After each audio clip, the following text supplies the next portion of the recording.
Hay verdades que la vida no anuncia con antelación, no avisa cuando el soporte se desvanece bajo tus pies. No advierte cuando aquellos en quienes depositaste tu confianza por años deciden de un momento a otro que ya no tienes utilidad. Maribel lo comprendía mejor que nadie. Había perdido a su esposo, Gaspar, en un otoño helado, y antes de que las flores del féretro se secaran, ya estaba perdiendo su libertad, su voz y su paz. Todo le fue arrebatado por la misma gente que un día prometió protegerla. Pero este relato no se centra en lo que le quitaron, sino en lo que ella fue a buscar cuando se encontró sin nada, con un hijo creciendo en su vientre y la amenaza de perderlo también. Si alguna vez sentiste que el mundo se cerraba a tu alrededor, que no había escapatoria, que las personas equivocadas prevalecieron, entonces necesitas escuchar lo que ocurrió después de que Maribel cruzó aquella cerca y jamás volvió a mirar hacia atrás. Si crees que la dignidad de una mujer no puede ser despojada por quienes nunca merecieron poseerla, quédate con nosotros. Esta narración te mostrará que las bendiciones divinas no llegan cuando las suplicamos, sino cuando las merecemos. Y Maribel estaba a punto de descubrirlo de la manera más cruda y a la vez más hermosa. Antes de continuar, te invitamos a compartir en los comentarios desde qué rincón del mundo nos acompañas. Tu presencia enriquece nuestra comunidad. Y si esta historia ya está resonando en tu corazón, por favor, déjanos un me gusta y, lo más importante, suscríbete a nuestro canal. Únete a nuestra familia de almas valientes que encuentran fortaleza en cada relato, porque aquí, en Cuentos de Viuda, cada historia es un eco de tu propia resiliencia y un recordatorio de que no estás sola en tu camino. A finales del siglo XIX, en las vastas extensiones rurales de Brasil, historias como la de Maribel eran un eco constante. Las grandes propiedades y los pequeños asentamientos se extendían por el interior como feudos aislados, donde la voluntad del patriarca o la matriarca tenía más peso que cualquier documento legal, y donde una mujer, especialmente una viuda embarazada y sin el respaldo de un hombre, era vista menos como un ser humano y más como una pieza prescindible en el engranaje familiar. El luto por Gaspar aún era un velo fresco sobre el alma de Maribel cuando las decisiones sobre su futuro ya estaban tomadas. Y como era costumbre, esas decisiones rara vez favorecían a quien quedaba en soledad. Maribel tenía 25 años cuando Gaspar falleció, y de esos, 7 los había pasado bajo el techo de la familia Fontes, en una pequeña aldea resguardada entre colinas cubiertas de vegetación nativa, a muchas leguas de cualquier centro urbano. Había llegado allí como novia, con su ajuar cuidadosamente doblado en un baúl de cedro, el corazón rebosante de esperanzas que el tiempo fue erosionando con lentitud, pero con una entereza de espíritu que nadie en esa casa supo valorar mientras ella aún conservaba su bienestar. Gaspar, su esposo, era un hombre de pocas palabras y de una bondad silenciosa. No era perfecto, pero su honestidad era inquebrantable. Cuando la enfermedad lo aquejaba, era Maribel quien preparaba su sopa. Cuando las cosechas resultaban en pérdidas, era ella quien, sin alardes, reorganizaba las cuentas en la mesa de la cocina. Cuando doña Eulalia, su suegra, requería atención, era Maribel quien se levantaba al alba, quien cambiaba los vendajes, quien leía en voz alta para evitar que la anciana se sumiera en el silencio. Doña Eulalia era una mujer de baja estatura, pero de una autoridad imponente, de esas que no necesitaban alzar la voz para que todos en la casa comprendieran quién ejercía el control. Tenía 2 hijos más aparte de Gaspar: Teodoro, el primogénito, quien administraba las tierras y se creía dueño del mundo por ello, y Ciro, el menor, quien vivía a la sombra de su hermano y asentía a cada una de sus palabras. Sus esposas, Celina y Branca, se movían por la casa principal, siempre observando, siempre murmurando, siempre listas para menoscabar a quien se encontrara en una posición más frágil. Maribel nunca fue tan ingenua como para no percibir esa dinámica, pero mientras Gaspar vivía, existía un equilibrio precario, una especie de tregua tácita. Ella conocía su lugar y lo ocupaba con una dignidad inquebrantable. La enfermedad de Gaspar se manifestó por primera vez en marzo, pareciendo al principio un mal pasajero. La fiebre apareció tras un largo viaje que él realizó para negociar ganado en la región norte. Regresó con el rostro hundido, los ojos ensombrecidos, y a pesar de todos los esfuerzos de Maribel, los tés de hierbas, las compresas, las noches en vela junto a su lecho, la dolencia avanzó con una rapidez que superó cualquier remedio que el interior pudiera ofrecer. En julio, Gaspar ya no distinguía los días de la semana. En agosto, su propia identidad se le escapaba.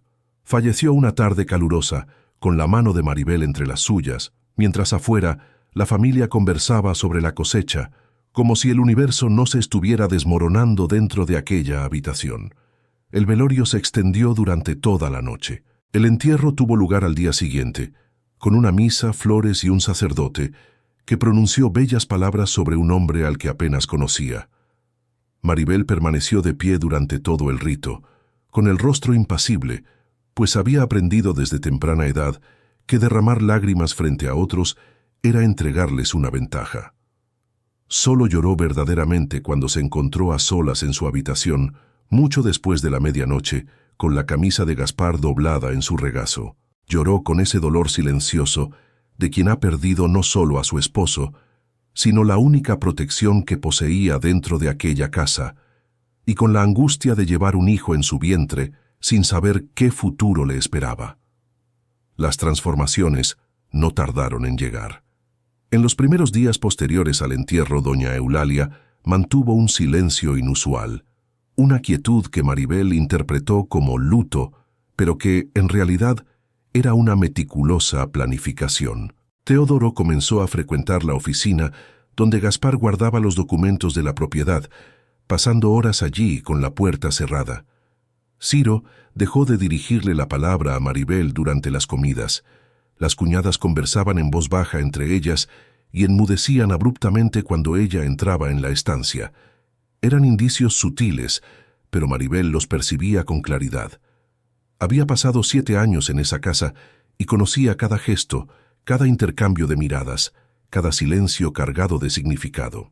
Sabía que algo se estaba decidiendo a sus espaldas.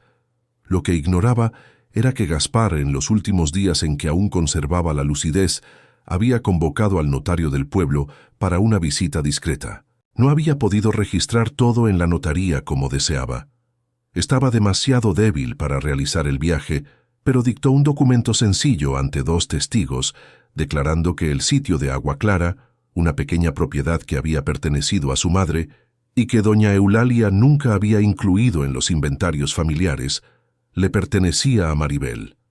Era una tierra sin producción aparente, un lugar casi olvidado, a varias leguas de distancia, pero era una tierra con escritura, una tierra con nombre. Mientras tanto, la vida de Maribel se había convertido en una rutina de servidumbre.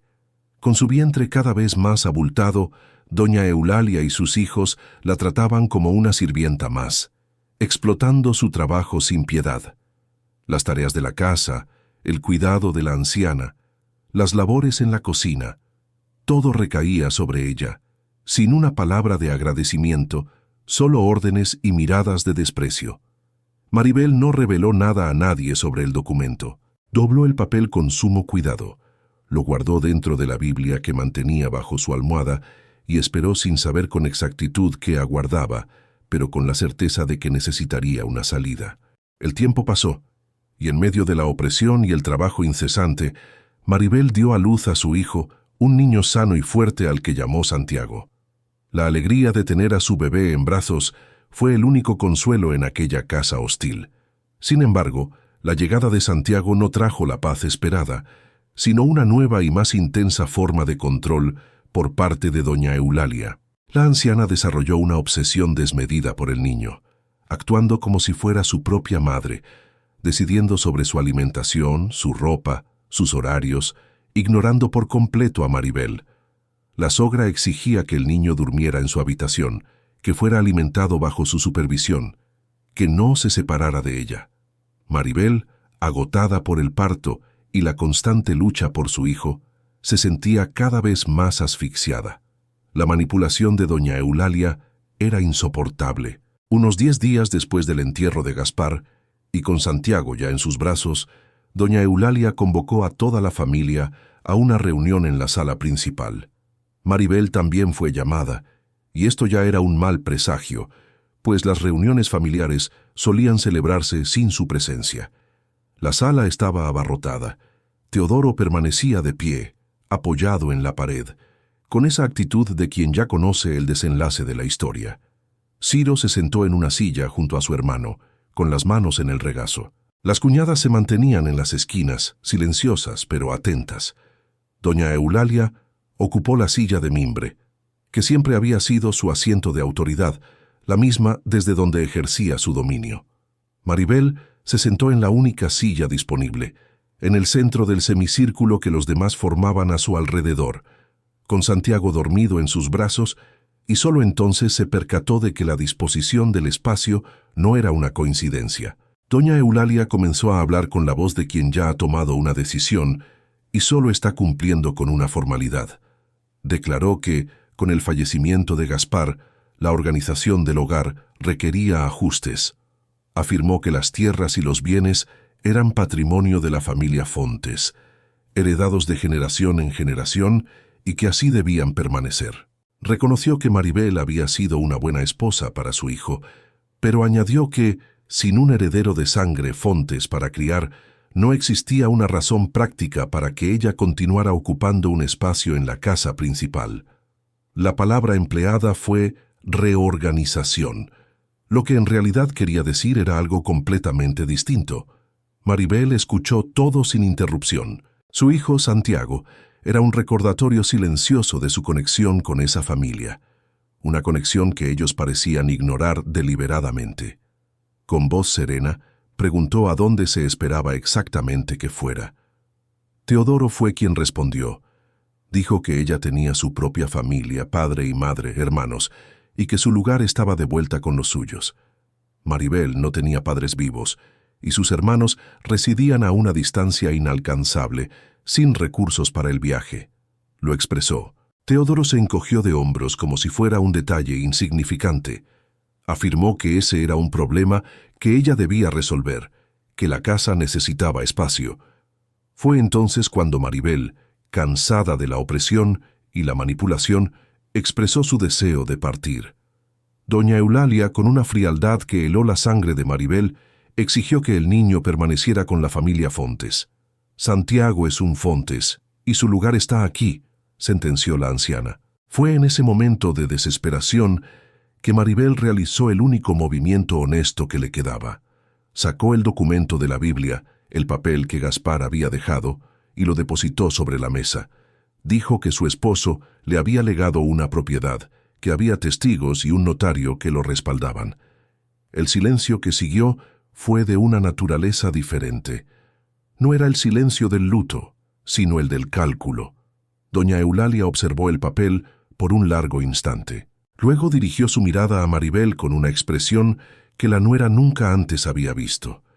No era ira, era algo más frío que eso. Declaró que el documento carecía de valor, que Gaspar no estaba en pleno uso de sus facultades mentales cuando lo dictó, y que ella lo impugnaría. Teodoro intervino de inmediato diciendo que conocía a un abogado en la ciudad que se encargaría del asunto. Ciro calificó aquello de extorsión, acusando a Maribel de haberse aprovechado de un hombre enfermo para asegurar bienes que no le correspondían. Las cuñadas permanecieron en silencio, pero sus miradas eran más elocuentes que cualquier palabra. Maribel recogió el papel, lo guardó de nuevo en la Biblia con dedos firmes y dijo que no discutiría en ese momento. Sin embargo, doña Eulalia no estaba dispuesta a que la conversación terminara allí. Se levantó lentamente de la silla de mimbre y fue ese movimiento lo que Maribel recordaría por el resto de su vida. Su suegra se irguió como quien se prepara para algo que ya había ensayado. Afirmó que había desaparecido un par de pendientes de oro de la habitación de Gaspar. Dijo que también había desaparecido una cadena de plata que pertenecía a la familia desde hacía más de 30 años. Con una voz completamente controlada, expresó su pesar, pero añadió que se vería obligada a convocar a las vecinas para que presenciaran una inspección. Lo que ocurrió en los siguientes 30 minutos fue la experiencia más humillante que Maribel había vivido. Llegaron vecinas e incluso el esposo de una de ellas, quien fungía como una especie de delegado improvisado del pueblo. Las pertenencias de Maribel fueron revisadas en el pasillo de la casa bajo la atenta mirada de todos. Las joyas no fueron halladas, pues Maribel jamás las había tocado, pero el daño ya estaba hecho. La palabra ladrona no fue pronunciada en voz alta, pero flotaba en el ambiente, en las cejas alzadas, en los susurros rápidos, en las miradas que las vecinas intercambiaban. Doña Eulalia declaró que, dadas las circunstancias, era imposible mantener a Maribel bajo el mismo techo. Lo dijo frente a todos, con la serenidad de quien cree estar haciendo un favor. Maribel regresó a su habitación. Tomó el baúl de cedro que había traído consigo como novia. Sacó de él solo lo indispensable: 2 mudas de ropa, el rosario, la Biblia con el documento de Gaspar dentro y un pañuelo bordado que había sido de su madre. Con Santiago, su hijo, bien abrigado en sus brazos, se dirigió al establo. La noche era oscura y el silencio del campo era su único aliado. Encontró una de las carrozas de la familia, una vieja y ruidosa, pero que le serviría para su propósito. Con una determinación que no sabía que poseía, ató el caballo, subió a Santiago y sus pocas pertenencias, y partió. No solicitó ayuda para cargar nada, no ofreció disculpas por nada. Cruzó el pasillo, atravesó la sala principal, donde la familia aún estaba reunida, abrió la puerta principal con una mano que no temblaba tanto como esperaba, y salió.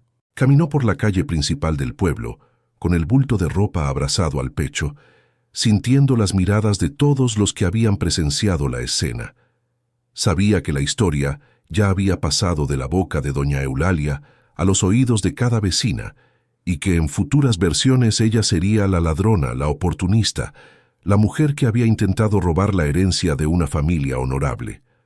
No había forma de enmendar aquello desde allí. Lo que sí tenía, aunque fuera muy poco, era el documento con el nombre del sitio de Agua Clara, doblado dentro de la Biblia bajo el brazo, y a su hijo, la razón de su huida.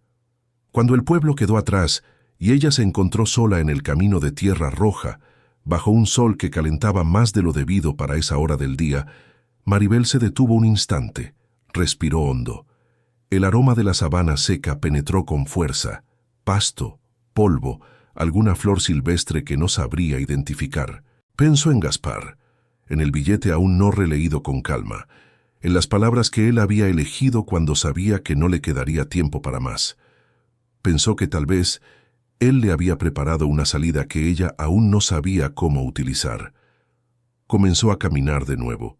Tenía varias leguas por delante hasta el sitio de Agua Clara, un lugar que ella había visitado solo una vez, años atrás, en una tarde fugaz. Recordaba Maleza Alta, una casa pequeña con la pintura descascarada, una tranquera de madera podrida que rechinaba al abrirse.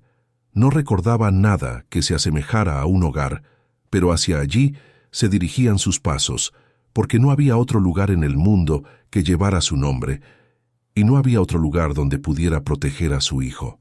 El sol comenzaba a declinar cuando Maribel avistó la tranquera a lo lejos. El sitio se presentaba exactamente como su memoria lo había conservado, quizás incluso peor. La vegetación había crecido descontroladamente por todas partes. El pasto le llegaba a la altura de la rodilla. La casa parecía más pequeña de lo que recordaba y más deteriorada, con el tejado inclinado de un lado y las ventanas sin cristales cubiertas con trozos de tabla clavados. No había una cerca en buen estado, ni señales de animales, ni nada que indicara vida reciente. Solo esa tierra inerte, aguardando a alguien que llegara con la voluntad de despertarla. Maribel empujó la tranquera con el hombro. La bisagra inferior había cedido, y así entró en lo que era suyo. Permaneció de pie frente a la casa por un tiempo que no supo cuantificar, observando todo aquello sin el peso de la desesperación que esperaba sentir. Había cansancio, sí, había incertidumbre, pero también había en algún lugar de su pecho que aún no podía definir con claridad la extraña sensación de haber llegado a un destino, no a un hogar todavía, pero sí a un punto de partida y un refugio para su pequeño Santiago.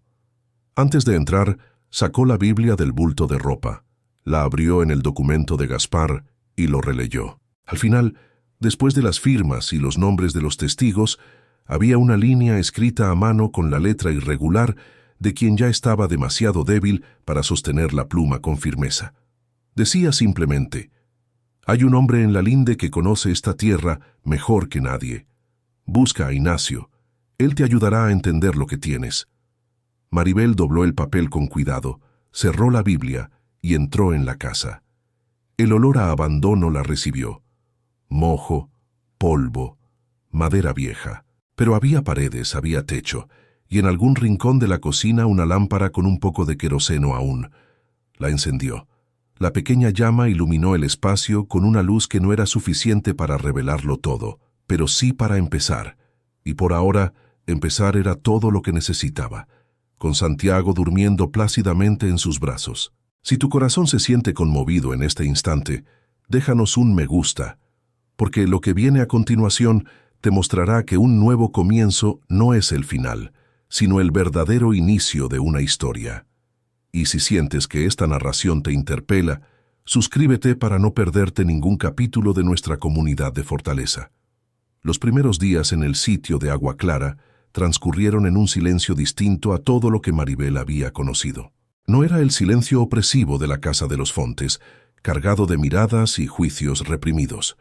Era el silencio abierto del campo, compuesto por el viento que susurraba entre la maleza alta, por el canto de pájaros que ella no sabía identificar, por el crujido de la madera vieja cuando el calor del día cedía ante el frescor de la noche.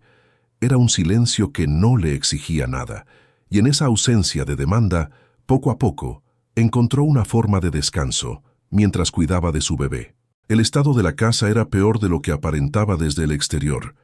El suelo de madera presentaba tablas podridas en dos esquinas de la habitación. La chimenea de la cocina estaba obstruida por nidos antiguos, y la ventana trasera había cedido por completo, permitiendo la entrada no solo del viento, sino también de la vegetación, que había extendido una rama fina y obstinada hacia el interior de la estancia, como si estuviera tomando posesión. Maribel pasó el primer día entero simplemente evaluando lo que tenía. No intentó arreglar nada. Caminó lentamente por el terreno, midiendo los alqueires con la vista. Observó dónde el sol incidía con mayor fuerza, donde la tierra parecía más húmeda, donde la maleza crecía con mayor densidad. Estaba aprendiendo a comprender el lugar antes de intentar transformarlo. Era una paciencia que había desarrollado en la casa de los Fontes, donde actuar con demasiada prisa siempre resultaba más costoso que esperar. La comida era el problema más apremiante. Había traído pocas provisiones, y lo poco que tenía ya se estaba agotando. Al segundo día, mientras caminaba por la parte trasera del terreno, con la hoz corta que había encontrado colgada detrás de la puerta, descubrió un árbol de mango semioculto por la vegetación, con frutos aún verdes, pero frutos al fin. También encontró un brote de tayoba creciendo cerca de lo que había sido una huerta décadas atrás. El suelo en ese rincón era más oscuro, más suelto, con un aroma diferente al de otras partes del terreno. Guardaba la memoria de quienes habían trabajado allí antes, de manos que habían preparado esa tierra con esmero.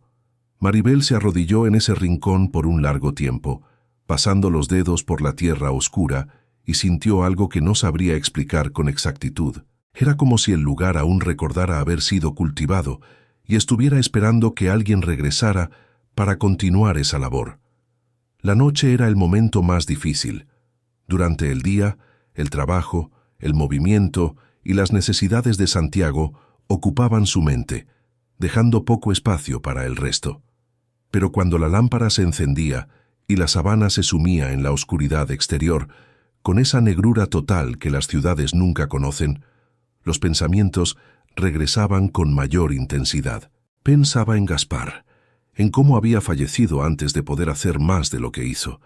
Pensaba en la acusación de robo que doña Eulalia había sembrado en el pueblo como una semilla envenenada, germinando en cada conversación de vecina, en cada comentario de pasillo. Pensaba en los hermanos de Gaspar y en cómo ninguno de ellos había pronunciado una palabra en su defensa en aquel pasillo, mientras sus pertenencias eran registradas. Y pensaba en su hijo, Santiago, la única parte de Gaspar que le quedaba, y la razón principal de su huida. Dejaba que esos pensamientos pasaran como nubes, sin intentar aferrarse a ninguno. Había aprendido que retener pensamientos negativos siempre es peor que permitir que crucen el cielo y se desvanezcan. Fue al tercer día, cuando escuchó el sonido de pasos al otro lado de la cerca de alambre oxidado que separaba el sitio de la propiedad vecina. Levantó la cabeza de la azada que utilizaba para limpiar los alrededores de la casa y vio a un hombre parado al otro lado, observándola.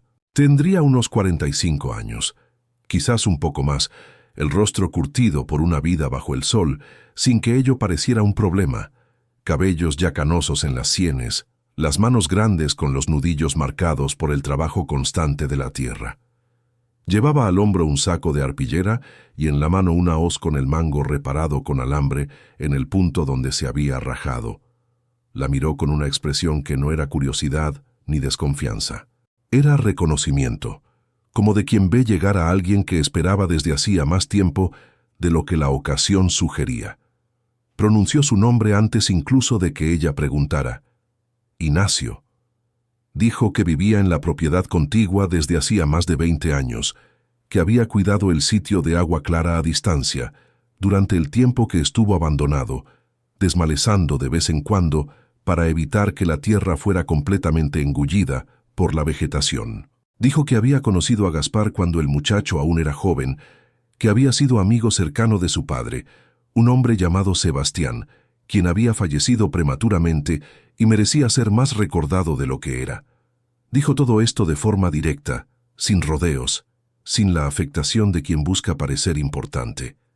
La manera de hablar de alguien que cumple una obligación que llevaba tiempo y que se sentía aliviado de poder finalmente cumplirla. Maribel escuchó en silencio, con la azada aún en la mano, evaluando con ese instinto agudo que los años en la casa de los Fontes le habían desarrollado.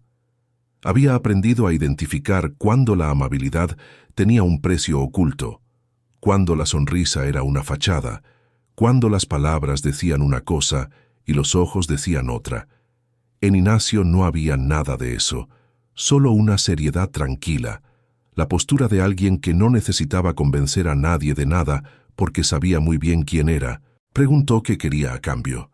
Ignacio esbozó una sonrisa breve, casi imperceptible, y dijo que no quería nada, que le había prometido al padre de Gaspar que cuidaría de esa tierra si algún día alguien de la familia regresaba a ella. Dijo que una promesa era una promesa, sin importar cuántos años hubieran transcurrido. En los días siguientes, Ignacio apareció todas las mañanas temprano, incluso antes de que Maribel hubiera terminado el desayuno. No preguntaba qué necesitaba hacerse. Simplemente observaba a su alrededor con esos ojos que leían el terreno, como otros leen páginas. Identificaba lo más urgente y comenzaba. Desobstruyó la chimenea con un gancho de alambre improvisado, pasando una hora entera medio metido en la cocina, con hollín cayéndole por la cara, sin quejarse una sola vez. Reparó las tablas más peligrosas del suelo con madera que sacó de una construcción derruida en su propia propiedad. Cerró la ventana trasera con listones bien espaciados que permitían la entrada del aire, pero ya no de las ramas. Enseñaba mientras trabajaba, no de forma didáctica, sino hablando en voz baja, mientras sus manos se movían, explicando el porqué de cada elección, cada material, cada ángulo. Maribel absorbía todo sin hacer preguntas innecesarias, con la inteligencia práctica de quien comprende que la mejor forma de aprender de alguien que sabe es no interrumpir el ritmo de quien está enseñando. Ignacio también le mostró cómo construir una cuna sencilla para Santiago con la madera que encontró y cómo mantenerlo abrigado en las noches frías. Existía una curiosidad recíproca entre ambos que se fue revelando lentamente, como suelen revelarse las cosas que tienen verdadero peso. Ignacio preguntaba sobre lo que ella había plantado, sobre los planes que tenía para cada parte del terreno, sobre lo que había traído en la cabeza, además de lo que había traído en el baúl. Nunca preguntó sobre la familia, sobre lo que había sucedido, sobre cómo había llegado allí sola con un bebé, sin nada más que una Biblia y un documento. Si lo sabía, no preguntaba porque no creía que fuera asunto suyo. Si no lo sabía, no preguntaba porque entendía que las personas llegan a donde llegan, cargando historias que no están obligadas a contar. Era ese respeto silencioso, tan raro como valioso, lo que hacía que la compañía de Ignacio fuera diferente a cualquier otra que Maribel había experimentado en los últimos años. Fue Ignacio quien le mostró dónde había un manantial escondido en la esquina noreste del terreno, casi completamente cubierto por piedras y raíces. Dijo que el sitio se había llamado Agua Clara, precisamente por esa piedra grande y clara que marcaba el manantial, visible desde lejos en el tiempo en que el terreno estaba limpio. Maribel fue hasta allí y se quedó parada frente al agua que brotaba con una constancia tranquila, indiferente al abandono que había rodeado todo a su alrededor durante tanto tiempo. Era agua buena, fría, con ese sabor mineral que el agua de pozo nunca tiene. Se quedó allí con los pies descalzos en el barro fresco de la orilla, sintiendo la temperatura del agua en los tobillos, y entendió en ese momento que el sitio no era tierra muerta. Era tierra dormida. Había una enorme diferencia entre las dos cosas, y saber distinguirlas era el comienzo de todo. La huerta comenzó pequeña, con solo 2 bancales, utilizando las semillas que Ignacio había traído de su propia despensa, variedades antiguas que su madre había cultivado y que prosperaban incluso en el suelo seco de la sabana. Col, quimbombó, yuca, frijol de cuerda, alimentos sencillos pero nutritivos. Maribel aprendía la profundidad adecuada para cada semilla, la distancia entre una planta y otra, la forma de regar sin desperdiciar, aprovechando la pendiente natural del terreno. Sus manos se fueron cubriendo de callos en lugares donde nunca los había tenido antes. Su espalda se fue acostumbrando a un cansancio diferente, el cansancio de quien construye algo con su propio esfuerzo, que duele de una manera orgullosa al final del día, mientras Santiago dormía en la cuna improvisada bajo la sombra de un árbol. Fue una tarde de la segunda semana cuando llegó Samuel. Maribel estaba intentando reparar la tranquera de la entrada, una tarea que había subestimado por completo, cuando escuchó el trote de un caballo deteniéndose en el camino. El hombre que descendió tendría más o menos su edad, quizás unos años mayor, con esa forma de ser de quien no era de allí. Pero había aprendido a no ser de ningún lugar y lo llevaba sin ningún peso. Dijo que se llamaba Samuel y que era agrimensor, que recorría las regiones midiendo tierras a pedido de hacendados y del gobierno, levantando mapas de propiedades que nadie aún había documentado con precisión. Preguntó si esa era la propiedad que constaba en los registros como Agua Clara. Dijo que había sido contratado para hacer la demarcación oficial de los límites del sitio. Maribel se quedó parada un instante, procesando la información con esa cautela que se había convertido en segunda naturaleza. Preguntó quién había contratado el servicio. Samuel sacó del bolsillo una carta doblada y se la entregó. Estaba firmada por el notario del pueblo, con una nota explicando que Gaspar había dejado dinero apartado para ese fin antes de morir, que la demarcación formaba parte de los cuidados que su esposo había tomado para garantizar que la propiedad estuviera protegida legalmente contra cualquier impugnación futura. Maribel dobló la carta lentamente y se quedó mirando el terreno por un tiempo más largo de lo que Samuel probablemente esperaba. Gaspar había pensado en todo lo que pudo con el tiempo que aún tenía. Había dejado el documento, había dejado el mensaje sobre Ignacio, había dejado el dinero para la demarcación, había preparado el camino con la anticipación de quien sabía que no estaría allí para acompañar. La ola de gratitud y de dolor que vino junto con esa percepción era difícil de separar en partes distintas. Samuel percibió el silencio y no intentó llenarlo, lo que Maribel notó con un cuidado específico. Había consideración en aquello, una lectura correcta de que algo estaba sucediendo que no era asunto suyo. Dijo solo que iba a empezar por el perímetro y que no necesitaba nada de ella por el momento. En los 3 días que Samuel trabajó en el sitio haciendo la demarcación, Maribel lo observó sin ser obvia al respecto. Era un hombre de movimientos precisos, que medía 2 veces antes de clavar cualquier estaca, que anotaba todo en un cuaderno de tapa negra, con una letra pequeña y muy cuidadosa. Cuando hablaba, elegía las palabras, no por afectación, sino por la claridad de quien sabe que palabras mal elegidas crean problemas más tarde. El último día, cuando estaba terminando el trabajo, se detuvo cerca de donde Maribel estaba replantando una planta que se había caído y dijo que era raro ver un sitio tan bien ubicado, siendo trabajado con tanto cuidado por una sola persona y con un bebé tan pequeño. No lo dijo como un cumplido de cortesía, lo dijo como una observación de quien anota lo que ve, pero observación y elogio son a veces la misma cosa dicha de formas diferentes. Maribel respondió que aún era más un sitio en su cabeza que en la realidad, que había mucho por hacer y poco tiempo para hacerlo, especialmente con Santiago. Samuel dijo que comprendía, que había medido tierras peores en condiciones peores, que se habían convertido en buenas propiedades en manos de gente determinada.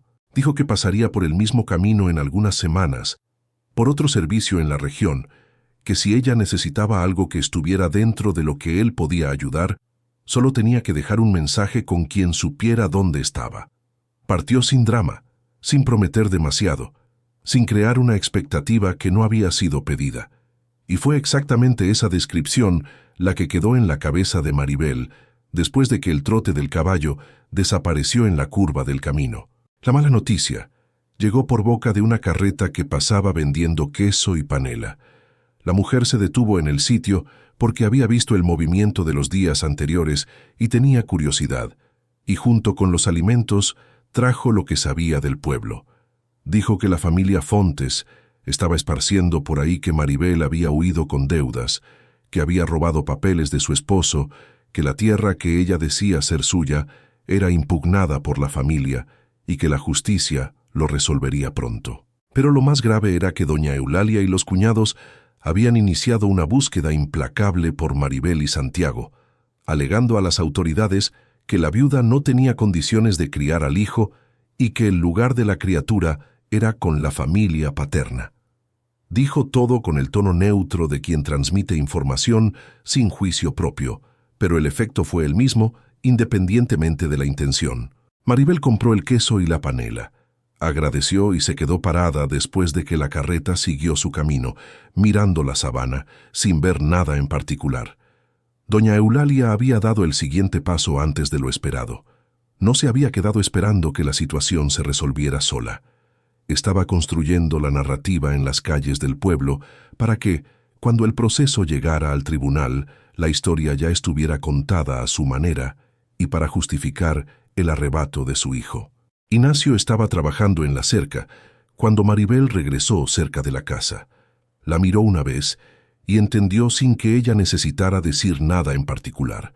Dijo que había esperado que esto sucediera tarde o temprano, que doña Eulalia no era mujer de dejar una cuestión abierta sin intentar cerrarla a su manera. Dijo que lo que Maribel necesitaba era pruebas, no razones, porque razones todos podían tener, pero pruebas era lo que el juez pedía. Dijo que había algo que sabía y que quizás era hora de empezar a pensar en contarlo, pero que necesitaba estar seguro antes de hablar, que algunas cosas no se dicen mientras no se puedan sostener. Maribel no presionó. Regresó a la huerta, hundió la azada en la tierra húmeda y continuó el trabajo. Había aprendido que algunas respuestas llegan a su tiempo y que apresurar lo que no está listo es casi siempre peor que dejar que lo maduro caiga por sí solo. La tarde fue cayendo sobre la sabana, el oro del atardecer extendiéndose por el pasto, como si la tierra se estuviera encendiendo por dentro. Esa luz, que no duraba más de 20 minutos, pero que, mientras duraba, hacía parecer que el mundo había sido creado específicamente para ese momento. Maribel siguió trabajando hasta que no pudo ver lo que estaba haciendo, y cuando finalmente entró en la casa y encendió la lámpara, había en la habitación un calor diferente al del queroseno, el calor de un lugar que estaba empezando, lenta y discretamente, a aparecer con algo que valía la pena defender y un lugar seguro para Santiago. Si esta historia te está conmoviendo, déjanos un me gusta, porque lo que viene a continuación te mostrará que a veces el destino reserva las mejores sorpresas para quienes tienen el coraje de seguir adelante, incluso sin saber lo que vendrá después. Y si sientes que esta lucha es también tu lucha, suscríbete para ser parte de nuestra comunidad de resiliencia. Las semanas fueron pasando con esa velocidad específica del tiempo, cuando el trabajo es real y la cabeza está ocupada con lo que necesita hacerse. Maribel se levantaba antes del sol todos los días, no por disciplina forzada, sino porque su cuerpo había aprendido que había cosas esperando, y comenzó a despertarse por sí solo. Primero el café hecho en la estufa de leña que Ignacio había reparado, y que ahora calentaba la cocina con un calor que la lámpara sola nunca daría. Luego la huerta, que era la parte del día que más le gustaba, esa hora de la mañana en que la sabana aún estaba fresca, y cada planta parecía haber avanzado un poco durante la noche, como si la oscuridad también trabajara. Después, el resto. La cerca que crecía tramo por tramo, el gallinero que estaba siendo levantado con tablas que Ignacio traía de su propiedad, las reparaciones continuas que una casa vieja exigía como un niño pequeño, siempre apareciendo con algo nuevo para pedir atención, y por supuesto, el cuidado constante de Santiago, que crecía fuerte y sano bajo su amor. La huerta había triplicado su tamaño desde los primeros bancales. El quimbombó estaba produciendo con una generosidad que sorprendió incluso a Ignacio, quien dijo que el suelo de ese rincón del terreno era mejor de lo que parecía desde fuera. La yuca estaba engrosando bien bajo tierra, invisible, pero presente, exigiendo paciencia de quien planta algo que no se ve crecer. La col estaba firme. El frijol de cuerda había subido por el enrejado que Maribel había improvisado con ramas y alambre. Y había, al fondo de un bancal más pequeño, una planta de chile dedo de moza que Ignacio había traído de sorpresa una mañana, diciendo que la buena comida pedía condimento y que el condimento pedía cuidado. Maribel había plantado esa planta con un cariño desproporcionado al tamaño de la plántula, como si supiera que había algo simbólico en aquello, en la elección de plantar algo que sirve para dar sabor a la comida de otras cosas. La casa había cambiado de aspecto, de una manera que solo quien siguió el paso a paso podía evaluar completamente. Las paredes internas estaban encaladas con cal que Ignacio había conseguido de una construcción antigua, y el blanco simple transformaba las habitaciones de una manera que Maribel no había previsto. Abría el espacio, devolvía la luz, hacía que el lugar pareciera haber sido habitado con intención y no solo ocupado por necesidad.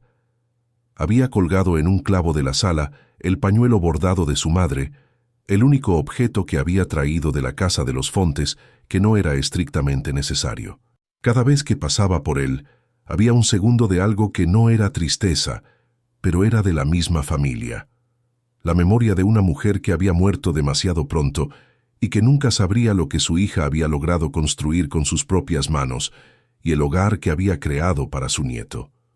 Fue una tarde en que ambos estaban limpiando la parte trasera del terreno, abriendo camino a través de la maleza alta con hoz y determinación, que Ignacio se detuvo en medio del trabajo y se quedó mirando el suelo con una expresión diferente a la habitual. Maribel también se detuvo. Él señaló un afloramiento de roca clara que había aparecido después de que la vegetación fue removida. Una piedra de color casi blanco, de textura granulada, diferente de las rocas oscuras que aparecían en otros puntos del terreno. Dijo que necesitaba mirar mejor, que había algo allí que necesitaba atención antes de continuar la limpieza. En los días siguientes, Ignacio regresó a ese rincón varias veces, a menudo solo, antes de que Maribel llegara o después de que ella hubiera entrado para preparar la cena. Ella notaba su ausencia en ciertos momentos, el hecho de que desaparecía hacia el fondo y regresaba con las manos manchadas de tierra, y una expresión cerrada de quien está procesando una información demasiado grande para compartir mientras aún está cruda. No preguntó, esperó. La conversación que Ignacio había prometido tener, aquella que decía necesitar certeza antes de entablar, ocurrió una tarde en que estaban descansando a la sombra de un viejo árbol de gameleira que se encontraba en la linde entre los dos terrenos. Era un árbol grande, con raíces que salían de la tierra en arcos, creando una especie de asientos naturales que ambos habían usado sin combinar, simplemente por ser el lugar más cómodo para una pausa.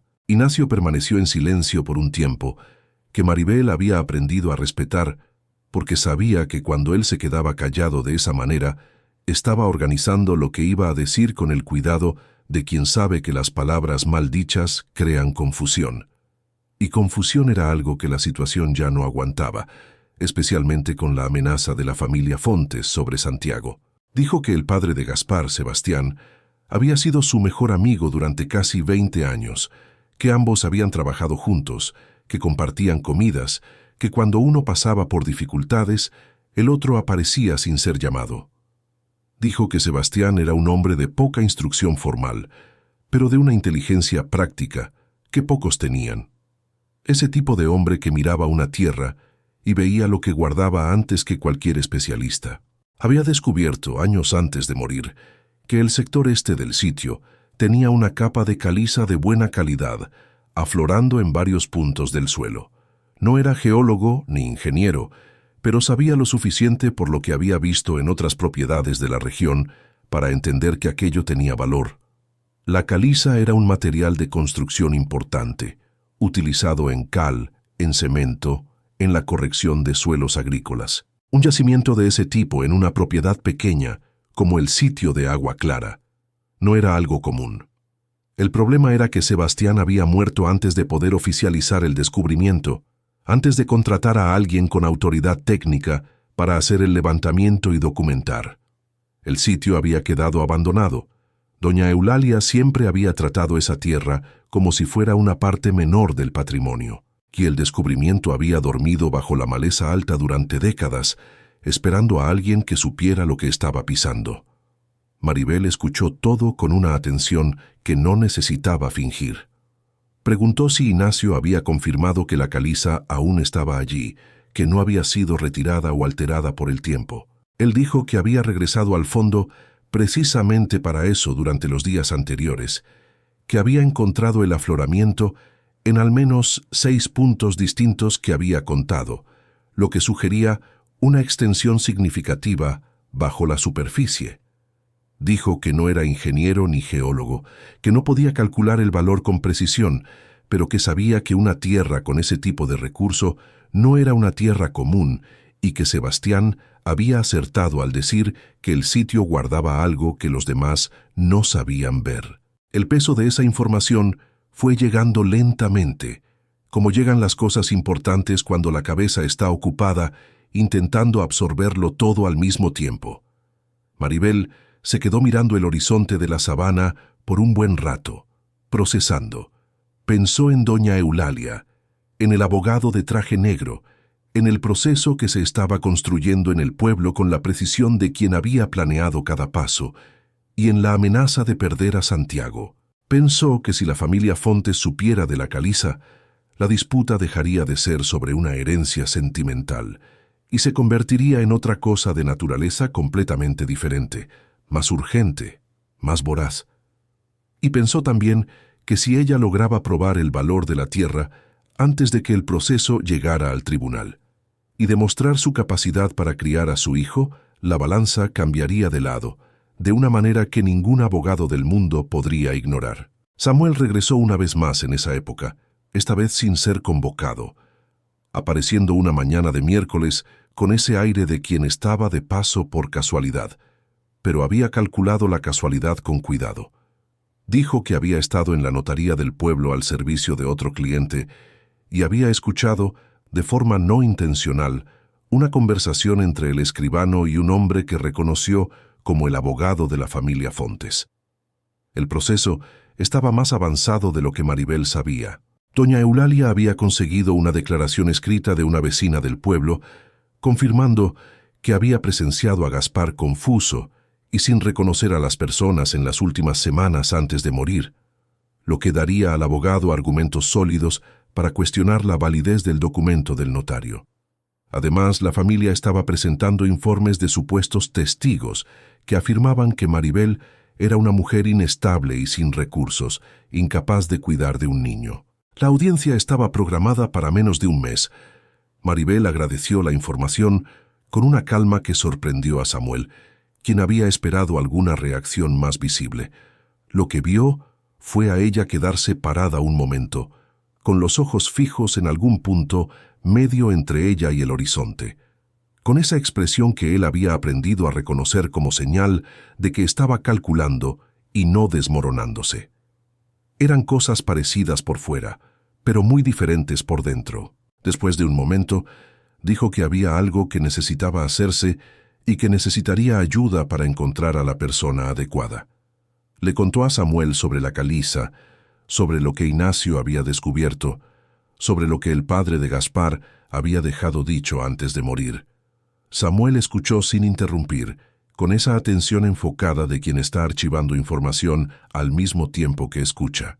Cuando ella terminó, permaneció en silencio por un instante, y luego dijo que conocía a un ingeniero de minas que había realizado levantamientos de recursos minerales en propiedades de la región, contratado por una compañía con sede en una ciudad más grande a 2 jornadas de allí. Dijo que podía intentar contactarlo, que no prometía nada, pero que lo intentaría.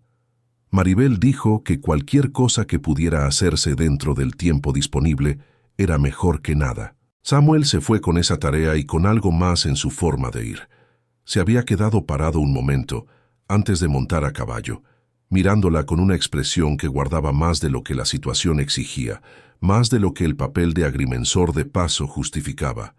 No dijo nada más de lo que ya había dicho, pero la pausa duró un segundo más de lo necesario, de esa manera que los segundos extra tienen cuando llevan una intención que aún no ha encontrado palabras. Maribel asintió, guardó la información en el lugar donde se guardan las cosas importantes, pero que aún no es momento de abrir. Los días siguientes fueron de los más difíciles desde que había llegado al sitio. No por el trabajo físico, al cual ya estaba completamente adaptada, sino por el peso de lo que estaba por venir y el miedo constante de que le arrebataran a Santiago. La audiencia se acercaba como una nube pesada en el horizonte de la sabana, de ese tipo de nube que uno ve de lejos y sabe que no podrá esquivar. Maribel trabajaba desde temprano en la mañana hasta que el sol caía, y por la noche, con la lámpara encendida, releía los documentos que Gaspar había dejado. Buscaba en cada línea algo que aún no había visto, algún detalle que pudiera marcar la diferencia en el momento equivocado o en el momento justo. Era una lectura meticulosa, la lectura de quien sabe que los detalles son exactamente donde las disputas se ganan o se pierden. Fue en una de esas noches de relectura que encontró la carta. Estaba entre los papeles doblada de una forma diferente a los documentos oficiales, con la letra de Gaspar en la parte exterior, una letra más temblorosa de lo habitual, de quien escribía con esfuerzo pero con determinación. No había entendido por qué no la había visto antes, y pronto se dio cuenta de que simplemente la había pasado por alto sin reconocerla, porque la mente va a lo que parece urgente y deja el resto para después. La abrió con cuidado, como si el papel fuera más frágil de lo que era. La carta era corta. Gaspar pedía disculpas por lo poco que había logrado dejar. Decía que sabía que la familia dificultaría las cosas y que Maribel necesitaría coraje para enfrentar lo que viniera. Decía que le había pedido a Ignacio que cuidara del sitio si ella llegaba allí, porque Ignacio era un hombre de palabra que había honrado la memoria de su padre cuando nadie más tenía la obligación de hacerlo. Y decía al final que había algo en esa tierra que ella necesitaba descubrir, que cuando lo descubriera, entendería por qué él había insistido tanto en dejarle el sitio a ella y no otra cosa, porque había en ese lugar un valor que los demás no veían por no querer tomarse el trabajo de mirar con atención. Maribel se quedó sentada en la silla de la cocina por mucho tiempo después de terminar de leer. La lámpara proyectaba sombras que se movían lentamente en las paredes encaladas de blanco. Había en la habitación una quietud que no era vacía. Estaba llena de todo lo que esas palabras cargaban, de un hombre que había hecho lo que pudo con el tiempo que tenía, que había pensado en ella hasta el final, que había preparado lo que era posible preparar. Había algo de amor muy específico en aquello. No el amor declarado de los momentos fáciles, sino el amor concreto y silencioso de quien no puede resolver los problemas, pero se encarga de dejar herramientas para que la otra persona los resuelva por su cuenta y para proteger a su hijo. La lluvia llegó al final de esa semana, con la fuerza con que la sabana recibe la lluvia de forma total y sin aviso, como si el cielo no supiera hacer las cosas a medias. Maribel se quedó en la puerta de la casa viendo la tierra beber, viendo el pasto doblarse bajo el peso del agua, viendo el manantial de agua clara desbordarse en un arroyo fino que corrió por el lateral del terreno, cuesta abajo, con una alegría de cosa viva. Ignacio llegó empapado. Había caminado bajo la lluvia para ver cómo se comportaba el sitio con el agua, y los dos se quedaron en el porche observando sin necesidad de decir mucho. Él dijo que el drenaje natural del terreno era bueno, que el agua corría sin encharcar en ningún punto, que era señal de un suelo con una composición favorable. Era un argumento más para lo que necesitaban probar, y una cosa más que Sebastián había sabido antes de que cualquier instrumento pudiera medir. El ingeniero de minas llegó 10 días después, traído por Samuel, un hombre serio, de mediana edad, con ojos acostumbrados a leer el terreno, como otros leen rostros. Trajo equipos que Maribel nunca había visto. Martillos de diferentes formas, recipientes de vidrio con sustancias que no supo nombrar, un cuaderno más grande que el de Samuel, cubierto de símbolos y tablas. Pasó 2 días enteros en el sitio, especialmente en el área trasera que Ignacio había identificado, golpeando la roca con los martillos específicos, raspando muestras, anotando con esa precisión de quien está construyendo un argumento que necesitará resistir cuestionamientos. Maribel lo dejó trabajar sin interferir, entendiendo que había momentos en que la mejor contribución era no estorbar. El segundo día, al atardecer, el ingeniero se acercó al porche y se sentó con ella. Dijo, con la objetividad de quien comunica hechos, que había caliza en una extensión significativa en el sector este de la propiedad, que la calidad era buena para uso en construcción y en corrección de suelos, que también había indicios de arcilla refractaria en uno de los puntos verificados, lo que aumentaba el interés técnico y el valor potencial. Dijo que no podía dar cifras de mercado sin un levantamiento completo y más detallado, pero que podía emitir por escrito un informe preliminar, confirmando la existencia y la calidad del recurso mineral. Este informe, explicó, era un documento técnico con validez legal, firmado por un profesional habilitado, del tipo que no se impugna con el testimonio de un vecino. Maribel preguntó en cuánto tiempo tendría el informe. El ingeniero dijo que en 10 días el documento estaría listo y podría ser entregado donde ella indicara. Dijo eso y fue a preparar el equipo para el viaje de regreso con la descripción de quien terminó un trabajo y ya no tiene nada más que hacer allí. Maribel se quedó sentada en el porche después de que él partió con Samuel al otro lado, apoyado en la tranquera, con esa media sonrisa discreta que ella había aprendido a leer como la versión contenida que él tenía de celebrar algo. La audiencia era en 23 días. El informe llegaría en 10. Había tiempo, había lo que se necesitaba. Y había, por primera vez, desde que había salido de la casa de los Fontes, con el baúl vacío y el documento doblado en la Biblia y a Santiago en sus brazos, la sensación de que las piezas estaban en su lugar.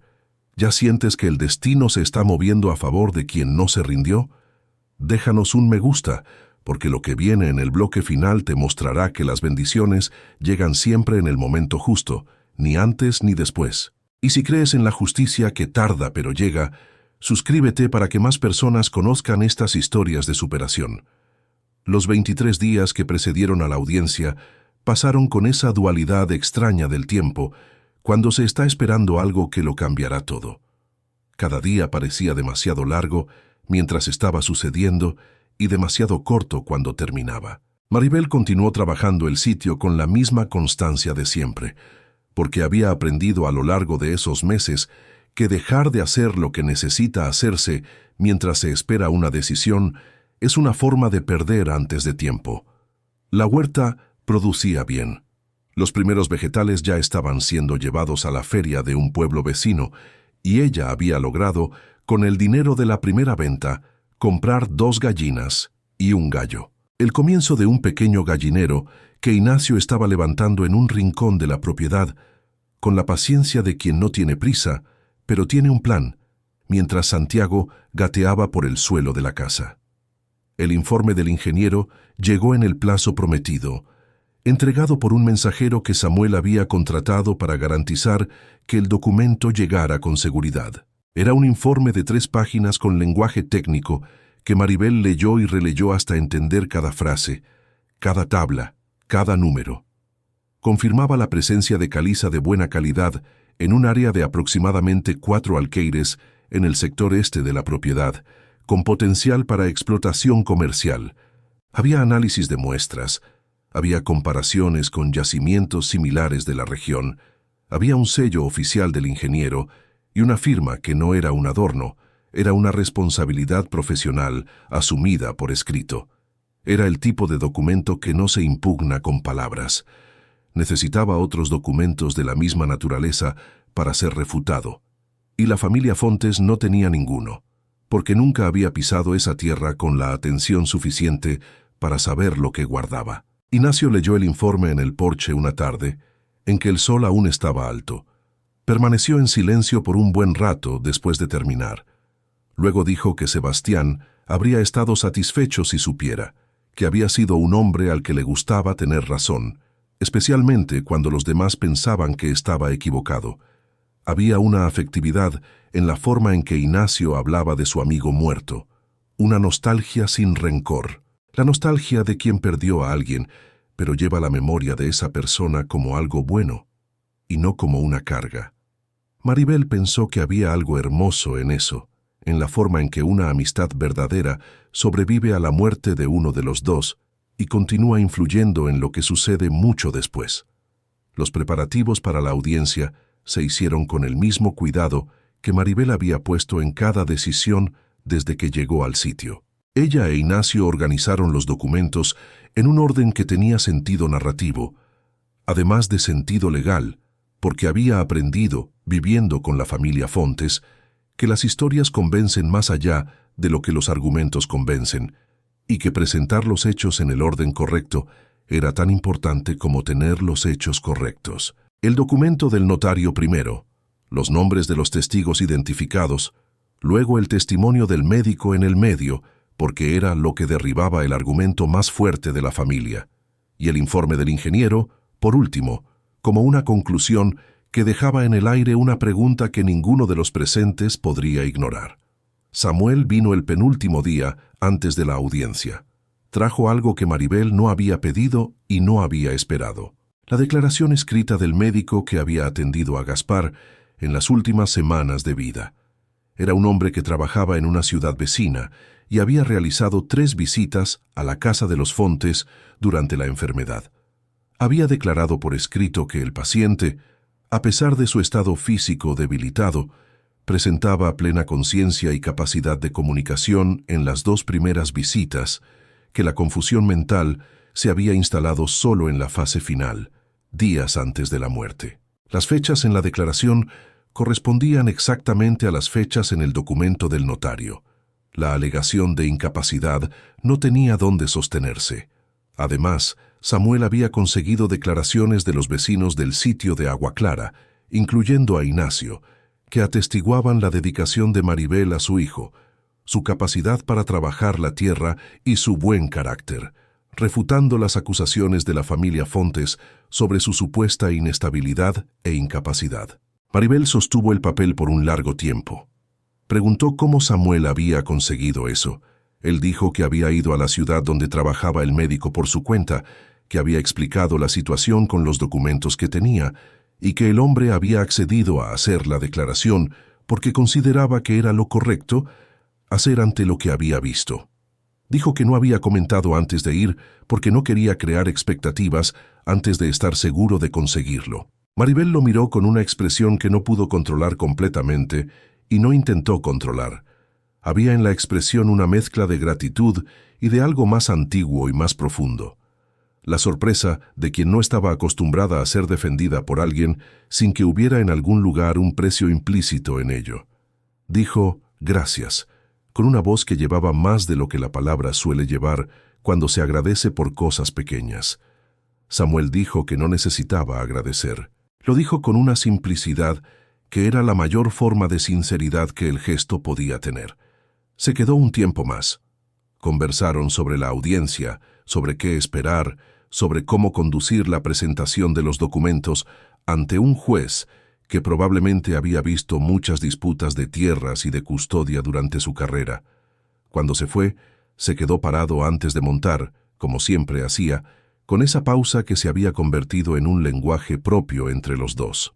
Dijo con la misma objetividad con que describía límites de propiedad, que cuando todo aquello terminara y ella estuviera al otro lado, le gustaría seguir pasando por el sitio de Agua Clara, no como servicio, sino como visita. Maribel dijo que le gustaría eso. Lo dijo con esa firmeza tranquila que era su forma de decir que quería lo mismo. El día de la audiencia amaneció con esa claridad seca de la sabana que precede a las mañanas calurosas. Maribel se vistió con el único vestido oscuro que tenía, el mismo del entierro de Gaspar, y decidió conscientemente no pensar en esa coincidencia. Se peinó frente al espejo de mano que había comprado en la feria, ese espejo pequeño que mostraba el rostro por partes. Y lo que vio no era exactamente el rostro que recordaba de sí misma. Había algo diferente en sus ojos, una cualidad que tardó un momento en nombrar. Era la firmeza de quien pasó por una prueba y fue aprobada antes de que cualquier tribunal hiciera la pregunta. Se había probado a sí misma de lo que era capaz antes de necesitar probarlo a nadie. Ignacio fue con ella. Caminaron los dos por el camino de tierra roja hacia el pueblo, con los documentos guardados en un envoltorio de cuero que él había provisto para proteger los papeles de la humedad y el manejo. No hablaron mucho en el camino. Había entre los dos una comprensión construida a lo largo de meses de trabajo y silencio compartido que dispensaba el llenado de cada pausa con palabras. El sol fue subiendo. La sabana fue calentándose de la manera en que la sabana se calienta, con esa fuerza que no pide permiso, y ellos fueron llegando al pueblo con el polvo del camino en los zapatos y la documentación intacta. El tribunal funcionaba en una sala del ayuntamiento, una habitación con bancos de madera dura y una mesa grande, donde el juez se sentaba con los papeles apilados de una manera que sugería años de acumulación. Era un hombre de unos 55 años, barba cerrada y canosa, expresión de quien había escuchado muchas historias de tierras, de familias y de disputas por hijos, y había desarrollado sobre el asunto una sabiduría que prefería no demostrar hasta que fuera necesario. Cuando Maribel entró, doña Eulalia ya estaba a la izquierda con Teodoro y Ciro a su lado, y el abogado posicionado ligeramente delante del grupo, como quien está acostumbrado a ser la primera línea en ese tipo de situaciones. Doña Eulalia miró a Maribel cuando entró. Hubo en el rostro de la suegra, por una fracción de segundo que pronto fue cubierta por la compostura habitual, una sorpresa que Maribel identificó con precisión. La suegra había esperado que la nuera expulsada llegara disminuida, quizás con miedo visible, quizás con esa postura encogida de quien ya perdió antes de empezar. Lo que vio fue a Maribel entrando con Ignacio a su lado, el envoltorio de cuero en los brazos, la expresión de quien no necesita parecer confiada, porque simplemente lo es, y la determinación de una madre que lucha por su hijo. El abogado presentó el caso con la competencia que su traje negro sugería. Construyó el argumento de la incapacidad de Gaspar con cuidado. Citó el testimonio de la vecina. Habló de la injusticia de que una propiedad familiar fuera íntegra para una única heredera, mientras los otros hijos no recibían nada. Y luego se centró en la supuesta incapacidad de Maribel para criar a Santiago, citando los testigos que la familia había reunido. Usó palabras como tradición y linaje con una frecuencia que revelaba haber calculado que esas palabras tenían peso en ese tipo de juicio. Teodoro luego dijo que Gaspar había sido un hombre simple, que nunca entendió bien de cuestiones jurídicas, que había sido influenciado en los momentos de debilidad. Ciro confirmó lo que dijo su hermano con la fidelidad de quien confirma sin pensar, porque pensar independientemente nunca fue su hábito. Doña Eulalia permaneció en silencio durante los testimonios de sus hijos, dejándolos hablar. Lo que Maribel reconoció inmediatamente como una estrategia de la mujer que había aprendido a no exponerse cuando podía dejar que otros se expusieran por ella. Cuando llegó el turno de Maribel de presentar su defensa, ella se levantó y colocó los documentos sobre la mesa del juez, uno por uno, explicando cada uno con una claridad que no necesitaba una voz alta para tener peso. El documento original del notario, con las firmas y la fecha, las declaraciones de los dos testigos, ambos identificados con nombre y residencia, la declaración del médico que el juez leyó con atención redoblada, pasando los ojos más de una vez por las fechas que contradecían el argumento central de la familia. Luego presentó las declaraciones de los vecinos del sitio de Agua Clara, incluyendo a Ignacio, que detallaban su dedicación, su trabajo en la tierra y la forma en que Santiago crecía sano y feliz bajo su cuidado. Y por último, el informe del ingeniero de minas. El abogado de los Fontes vio el informe y el aire de la habitación cambió de una manera que fue perceptible para todos los que estaban prestando atención. Pidió analizar el documento. El juez autorizó. Mientras el abogado leía, Teodoro se inclinó para leer junto a él y en el rostro del hermano mayor de Gaspar había una expresión que Maribel había esperado sin estar segura de que llegaría. No era ira todavía. Era el reconocimiento de algo que se había perdido antes de cualquier decisión judicial. El reconocimiento de que había estado disputando una propiedad sin saber lo que la propiedad realmente era. La familia no sabía de la caliza. Doña Eulalia no sabía. Ninguno de ellos había pisado ese sitio con la atención suficiente para descubrir lo que estaba en la tierra, porque nunca habían considerado que algo olvidado pudiera guardar algo valioso. El juez leyó el informe completo. También hojeó los otros documentos por segunda vez, en un orden diferente, como quien está verificando la consistencia de un conjunto y no solo de cada pieza aislada. Luego permaneció en silencio por un tiempo que pareció más largo de lo que era. Ese silencio de quien tiene la palabra y lo sabe, y no tiene prisa en usarla, porque la palabra, cuando viene de la posición de donde viene, llega con el mismo peso, independientemente de cuándo se diga. Dijo que la declaración del médico hacía insostenible la alegación de incapacidad de Gaspar, que las fechas no dejaban margen para interpretación o para el beneficio de la duda.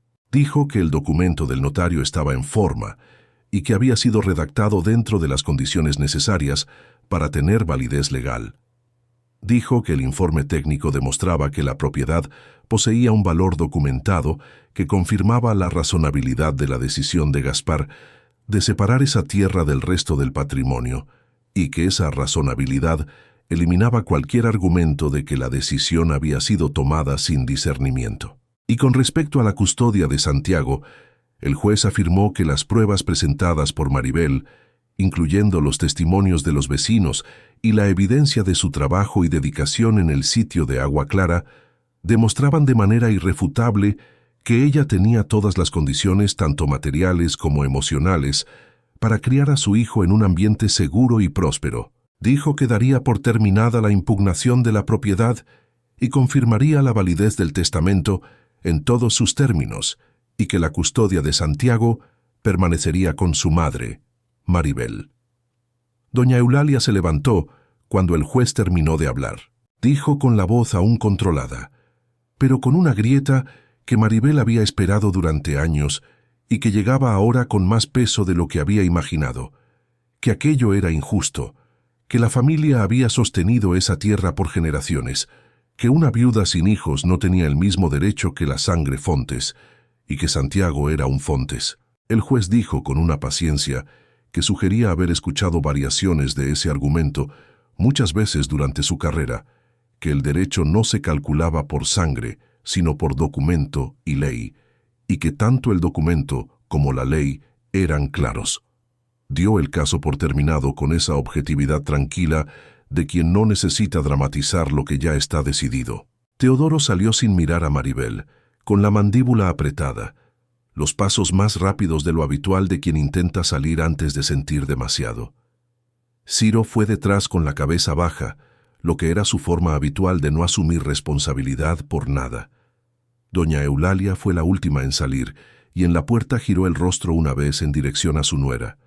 No había derrota en su expresión, porque ese tipo de mujer no reconocía la derrota de forma visible. Había un ajuste de cuentas silencioso, la mirada de quien subestimó a la persona equivocada y está registrando ese hecho para uso interno, donde nadie más lo verá. Maribel sostuvo la mirada hasta que su suegra le dio la espalda y salió, y solo entonces sintió el aire entrar en sus pulmones de una forma diferente, como si hubiera estado respirando a medias por mucho tiempo sin darse cuenta. Afuera de la sala, el sol estaba alto y el pueblo seguía su ritmo de día común, indiferente a lo que había sucedido en esa habitación de bancos duros. Ignacio se quedó parado al lado de Maribel por un momento. Luego dijo que había trabajo esperando en el sitio, que las gallinas no se alimentaban solas y que el gallinero no se terminaría por sí solo. Lo dijo con esa sequedad afectiva, que era la forma específica que él tenía de expresar alegría sin hacer ruido al respecto, y Maribel rió, una risa corta y genuina que la sorprendió por su naturalidad. Dijo que sí, había mucho trabajo y que era la mejor noticia que tenía en ese momento. Samuel estaba esperando a la salida del pueblo, montado a caballo, con ese aire de paso que no era paso.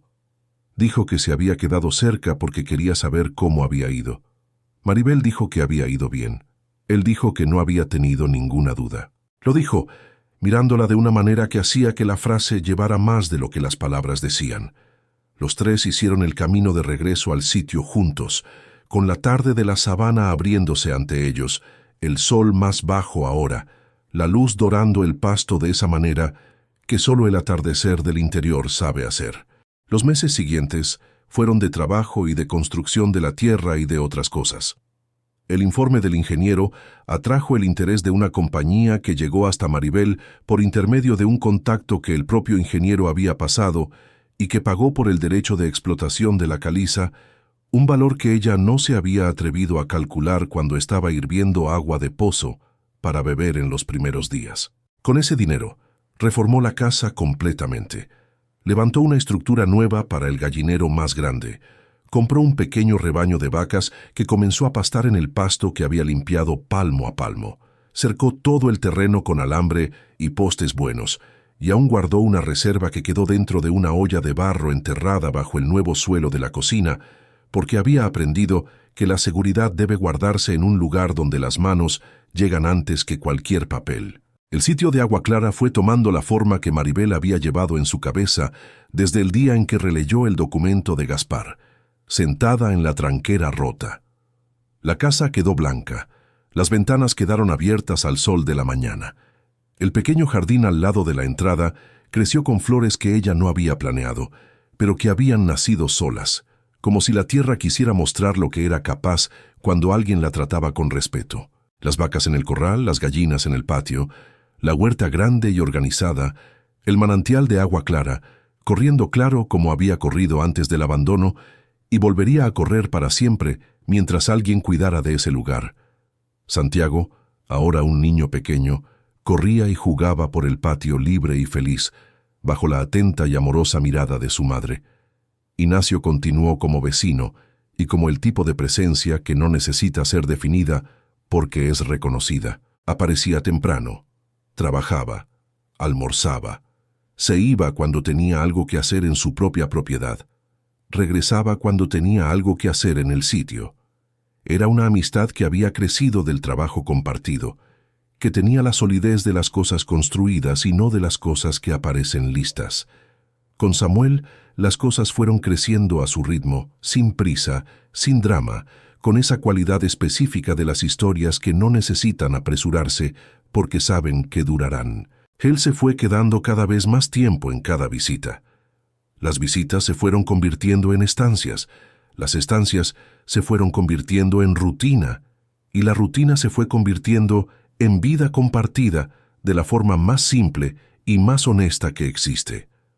Maribel y Samuel se habían enamorado, un amor que había florecido en medio de la adversidad, construido sobre el respeto mutuo, la admiración por la fuerza del otro y la visión compartida de un futuro en esa tierra. 5 años después del día en que había salido de la casa de los Fontes, con el bulto de ropa bajo el brazo y el documento doblado dentro de la Biblia, y a Santiago en sus brazos, Maribel estaba sentada en el porche de su casa reformada, con la sabana abriéndose verde frente a ella, después de una buena lluvia que había caído la noche anterior. Tenía en las manos una taza de café, y en los ojos esa expresión de quien está mirando el presente sin necesidad de compararlo con nada que vino antes, porque el presente es suficiente y completo por sí solo. Las gallinas circulaban en el patio con la autoridad de quien nunca consideró que el patio pudiera no ser suyo. Las vacas estaban en el pasto, visibles desde el porche, moviéndose con esa lentitud pacífica de animales que están exactamente donde necesitan estar. La huerta estaba crecida y productiva, verde y fragante después de la lluvia. Samuel estaba trabajando en la cerca del fondo, su silueta reconocible desde lejos por la forma específica que tenía de caminar, esa postura de agrimensor que medía todo sin necesidad de instrumento. Ignacio había pasado temprano por la mañana y regresaría para la cena, como era la costumbre en los últimos tiempos. Santiago, ya un niño grande, jugaba con un perro que Samuel le había traído, riendo a carcajadas. Maribel se quedó en el porche por un tiempo que no quiso apresurar.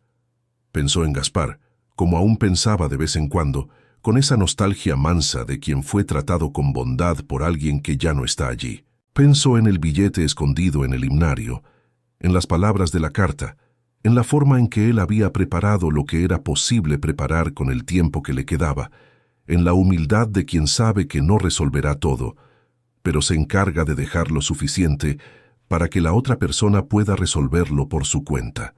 Había algo de amor muy específico y muy raro en aquello. Pensó en doña Eulalia, que había muerto el invierno anterior, sin que las dos volvieran a hablarse. No había amargura en ese recuerdo. Simplemente estaba el hecho limpio y sin adornos. La suegra había hecho lo que hizo por razones que eran suyas, por una visión del mundo que no tenía lugar para quien no servía a un propósito inmediato. Había sido cruel con la precisión de quien no se reconoce como cruel porque cree que está haciendo lo que necesita hacerse. Maribel había aprendido que entender eso no es disculpar, es simplemente no cargar el peso del otro junto con el propio. Pensó en sí misma, en la mujer que había salido de ese pueblo a pie con el pañuelo en la cabeza y la Biblia bajo el brazo, con un bebé en sus brazos, que había llegado a un sitio abandonado sin saber arreglar una chimenea o plantar una col, que había aprendido lo que necesitaba aprender con la paciencia, de quien no tiene otra opción más que aprender. Había algo asombroso en eso, reconfortante y humillante al mismo tiempo, la percepción de que uno descubre de lo que es capaz cuando ya no tiene la opción de no hacerlo. El sol fue girando hacia la tarde, la sabana fue cambiando de color, con esa generosidad cotidiana de quien no necesita impresionar a nadie. El oro del atardecer llegando lentamente, como llegan las cosas buenas que no tienen prisa. Maribel terminó el café, colocó la taza sobre la mesa de madera que Ignacio había hecho con troncos de la propia tierra y se quedó un tiempo más parada. Había una paz en ese lugar que no era la ausencia de dificultades, porque dificultades siempre habría. La cerca que necesitaba reparación, la cosecha que dependía de la lluvia, las cuentas que necesitaban cuadrar. Era una paz de otra naturaleza. Era la paz de quien sabe dónde está y por qué está, de quien construyó el lugar que ocupa y reconoce en cada parte de él el precio que se pagó y la elección que se hizo. Se levantó de la silla y fue hacia el pasto. Había algo que hacer. Y había en ese tener algo que hacer en un lugar que era suyo, con su hijo a salvo y el amor de Samuel a su lado. Una bendición que llegó tarde, llegó difícil, pasó por humillación y por miedo y por noches de lámpara y de duda, pero llegó íntegra. Llegó de la manera en que llegan las cosas que valen, de la única forma que puede tener sentido, por el trabajo, por el tiempo y por no haberse rendido el día en que habría sido más fácil rendirse. A veces, la vida nos quita todo para mostrarnos quiénes somos cuando solo nos quedamos con nosotros mismos. Maribel perdió a su esposo, perdió su techo, perdió el nombre que había construido junto a una familia que nunca fue suya de verdad, y estuvo a punto de perder a su hijo, pero lo que ganó a cambio no cabía en ningún inventario. Ganó una tierra que era suya por derecho y por trabajo. Ganó una amistad que no cobraba nada. Ganó un amor que llegó sin prisa y se quedó sin drama. Y ganó, más importante que todo, la prueba de que la vida no termina cuando el suelo se desvanece. Ella vuelve a empezar en el momento exacto en que decidimos no quedarnos donde caímos. Si esta historia te ha conmovido, déjanos un me gusta y suscríbete al canal. Aquí en Cuentos de Viuda, creemos que un nuevo comienzo no es una derrota. Es la primera página del capítulo más hermoso de tu vida. Y recuerda, no estás sola. Tu historia, tu fuerza, tu resiliencia, son parte de lo que construimos juntos aquí. Eres parte de nuestra comunidad.